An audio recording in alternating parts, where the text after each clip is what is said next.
Hey, and welcome back to the channel. Today, I wanted to sit with you mamas and talk about 4 tips for that new homeschooling mom. If you'd like to hear more, then let's get started. Hey you, did you hit that play button for the very first time? Then welcome to the channel. I'm Tasha. This is Tasha Pivots, where we talk about all things mamahood and homeschool and how I'm pivoting through this journey. And yeah, it's almost closing on year 3 and going into year 4. Yes, I'm excited. And I'm just grateful because I'm learning every year. Every year I learn something new. Yeah, so I've been thinking about the new homeschooling mom, the one who's like, oh my gosh, I'm gonna do this. I'm taking the plunge, I'm taking the leap, I'm taking the risk, I'm turning against the world.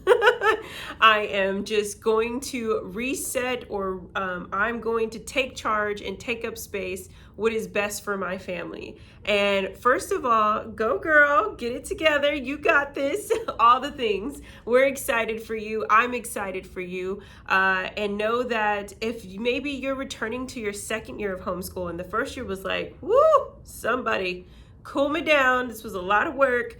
You've got this as well. Take a deep breath. Okay, so I've got 4 tips for you, 4 that maybe you've heard before, but not in this way. And I hope that it encourages you like it encourages me every year as I get ready to close the chapter to one school year and open into the next one. So let's hop right in. Number 1 is ease is better than expectation.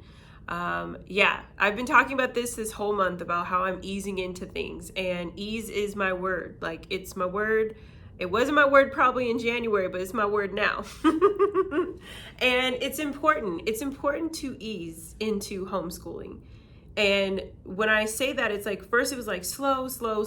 Yes, slow is great. But there's a barometer of what slow can be. You could be so slow that, you feel behind and then you start to self-doubt. There's a slow of like, I'm saying I'm doing slow, but really, is it really that slow? And so I want to say ease. Ease is better than expectation. And what I mean by that is, when you decide to homeschool, you have these big expectations, whether you say you do or you don't. You have this expectation that you're going to create the perfect homeschooling room. You're going to have the best homeschooling curriculum. Your children are just going to love all the artwork and all the different stations you've built out for them. And you expect and you expect and you expect. And then homeschool actually happens and you recognize that your expectations either far exceed or proceed than what you wanted, or you feel defeated because you didn't meet the expectations that you wanted to. So either way, there's this cycle, right? And instead of having such an expectation of things, if you ease into homeschool of like, hey, I'm gonna take this one day at a time. I am excited of the things that we've grasped onto, but I'm not married to them. My children are not married to them. And we are just going to take it, and we're gonna take it day by day. We're gonna see how we respond to it. And how we respond does not define, I guess this is another tip that I didn't write down. It doesn't define you or your child, okay? Number 2, encourage learning through lessons rather than lectures. I'm going to say that again. Encourage learning through lessons rather than lectures. This has been a big conversation in my house, with even being in homeschooling for the last 3 years and about to enter my 4th year. What? Yes. And it's important. We can often find ourselves on tangents as moms. Like, we're just trying to get it through our kids. We're trying to get them to understand that we're trying to give them the best, right?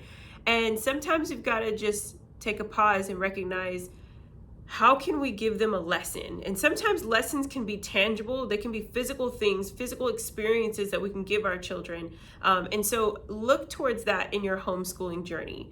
That, it doesn't always have to be this long lecture. It doesn't have to be this thing that you've got to control, if you will, and have this huge gauge on how things are going to be. But you can just allow the lessons to play out. Allow yourself to learn.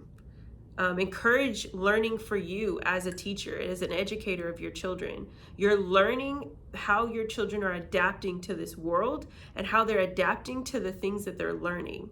So encourage it, okay? Number 3, curriculum is not conditional, okay? this is a big one. I could say this from like the rooftops, literally. Curriculum is not conditional. What do I mean? It's not based on your child's experience and their knowledge of this or that. Do not allow your child's gifting or what they need more support in to be conditional based on the curriculum. Oh, this curriculum is too hard for my kid, or I just don't think that my kid is capable of doing that. The power of the tongue is real. Like, be careful of how you project that, because curriculum doesn't have to be conditional. It has fluidity. It has movement. You can pick and choose what you want for your child. You can say, hey, my child really enjoys this portion of this curriculum, so I'm going to focus on allowing that to be a big power move in our day-to-day lessons. So if we're doing English 3 days a week or language arts literature 3 days a week, and my child really loves us doing all of our creative writing, or they love all the reading that we get to do together, but the writing exercises are really difficult and they need more support and they're not prepared for this portion right now, then put it down. Don't do it. You're not conditioned to it. You don't have to do it. So that is important. I think as a new entering into homeschooling, we often think that we have to do it. We have to complete all the things that we've purchased, and our children have to get it. And if they didn't get it, then that somehow it makes us a failure, or we're expecting too much. Okay, hope that makes sense. Number 4, my last one, your intuition of what is best for your littles makes you qualified. Yeah, that's important. I often sit with moms, or I have conversations with moms in every aspect of life, whether it is homeschool, whether it's just parenting, or it's just how our kids connect with other kids, and recognizing that, like, if you've got the intuition, you've got something rumbling in that tummy, the Holy Spirit is speaking to you and is saying, is that really good for that one? I mean, it's good for this one, but is it good for that one? Especially if you got multiple children. Then listen to your intuition. You are qualified for this position. You are qualified for this ministry. You are qualified to be the educator for your children. So never doubt yourself. And if you doubt yourself, doubt your doubt.